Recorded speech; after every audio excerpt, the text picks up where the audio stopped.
இங்கே பாருங்கள், எங்கள் கருப்பனும் கருப்பிக்கும் எப்போ பாரு மூட்டை மேலே தூங்குறதே வேலைங்க. ஒன்று கடலப்பட்டு மூட்டை மேலே தூங்குவாங்க, அப்படி இல்லைன்னா அரிசி மூட்டை மேலே தூங்குவாங்க. இன்றைக்கி உளுந்து மூட்டை கொண்டாந்து வச்சேங்க, அது மேலே ஏறி அழகாக 2 பேரும் சமத்தா தூங்கிட்டு இருக்காங்க. செல்லுங்களா, உங்களுக்கு அழகாக கதை கதை கதை கதைன்னு ஏதாவது ஒரு மூட்டை கிடைக்குமான்னு பார்க்குறீங்க. மூட்டை மேலே தான் தூங்குவீங்களா? கீழெல்லாம் ஜில் ஜில் ஜில்னு இருக்குதாட்டி செல்லுங்களா?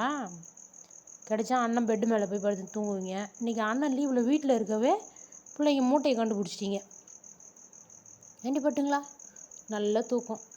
சரி, நான் உங்களை தொந்தரவு பண்ண விரும்பலை. நீங்கள் சமத்தா தூங்குங்க.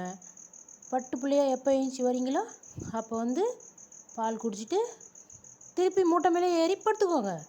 உச்சா வந்தால் கீழே போயிருக்கணும். சரியா? என் பட்டு பிள்ளைங்களா? கூட கேட்க மாட்டேன்றாங்க. நல்ல தூக்கம். சரி, தூங்குங்கிற சத்திங்களா?